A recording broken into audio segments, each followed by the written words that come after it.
За засгийн газраас өргөн барьсан бизнес эрхчлөөний тухай хуулийн төслийг улсын хурал яаралтай гормоор хэлэлцэж, эх 7 хоногт багтаан баталгаар төлөвлөж байна. Учрлын танхимаас сэтгүүлж байгаа энэ хуулийн төсөл нь гадаадын банкудад хэд давуу эрх олгох зохицуулалттай байгааг банкируудын зүгээс шүүмжиллээ. За банк нэртэй аж ахуйн нэгж байгуулсан иргэн Монгол улсад мэдээлэл хүргүүлээд л банкны үйл ажиллагаа эрхлэх болцоог бизнес эрхчлөөний тухай хуулиар олох юм байна.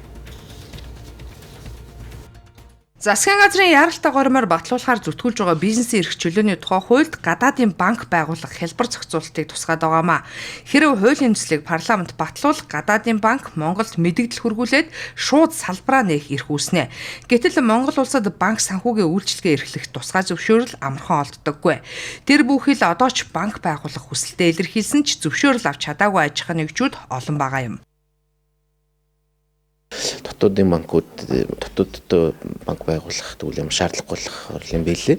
Өөрөөр хэлбэл би нэг бага мөнгөөр тэнд очиж банк байгуулад банк худалдаж авах юм уу мэдээлэл ороод ирэх нь шүү дээ. Тэгэхээр нөгөө fit and proper яг хөрөнгө оруулалт одоо хамаг хэмжээний хөрөнгө оруулагч мөн үү биш үү энэ чинь ингэж мэддэгдэд үйл ажиллагаа явуулцдаг юм орон бол дэлхийд байхгүй л дээ. Дотоодд бас банк байгуулах гэдэг хөрөнгө оруулагч зөвшөөрөл авч чадахгүй энэ хөрөнгө оруулагчд байдаг шүү дээ. Тэгэхээр тэднийг бол ялган гадуурхаж байгаа гэсэн үг. Өөрөөр хэлбэл үндсэн хуулийн асуудал болж байгаа байхгүй тий. Дотоодын хөрөнгө оруулагчийг ялгуурлаж байна гэсэн үг. Зарим аялал жуулчлал өндөр хөгжсөн улс оронд банк байгуулах тун хялбар буюу бараг шалгуургүй байдаг. Жишээ нь Филиппин улсад гадаадын иргэн банк байгуулад салбараа Монголд нээх мэдээлэл хүргүүлээд л манай улсад банк санхүүгийн үйлчилгээ эрхлэх нээлттэй болно гэсэн үг. Хэрэв гадаадын банкуудын хөрөнгө оруулалтыг Монгол улс руу татах зорилготой бол тодорхой хэмжээний бэлтгэл хангаж гадаадын банкуд манай улсад салбар нээхэд шаардлагатай шалгуурыг нарийн тогтоох шаардлага байгааг банкируудын зүгээс анхааруулж байна. Харин улсын хурлын аюулгүй байдал гадаад бодлогын байнгын орооны даргын зүгээс парламентын хилцүүлгийн шатанд шалгуурыг нарийсхан тусгаж өгөх болцоо бий гэдэг тайлбартай байна. Энэ тухайн Монголын энэ эдийн засаг болоод санхүүгийн зах зээлд орж ирэх тодорхой хязгаарлалт хэм хэмжээг бол бид нар барих ёстой.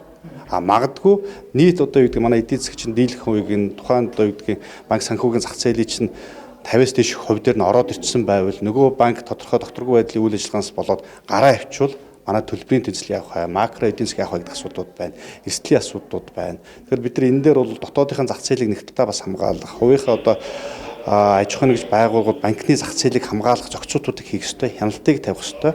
Нөгөө талдаа бид нар чөлөөтэй гадны банк, дотоодын банктай өрсөлдөж хоёулаа эрүүлэр одоо өрсөлдөөн зах зээлийн зарчмыг бий болгох асуудлууд дээр л одоо дэмжлэг үзүүлэх нь бол зүйтэй байна.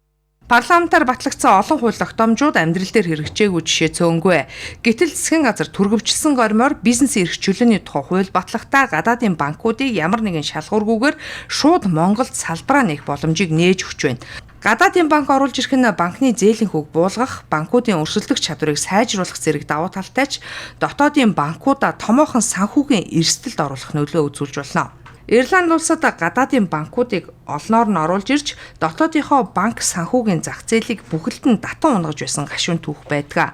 Улс орны эдийн засгийн аюулгүй байдалд эрсдэл дагуулж мэдэх гадаадын банкуудыг олноор нь оруулж ирэх хуулийн зохицуулалтад парламент хэр нухацтай хандахыг хүлээхлүүлтлээ.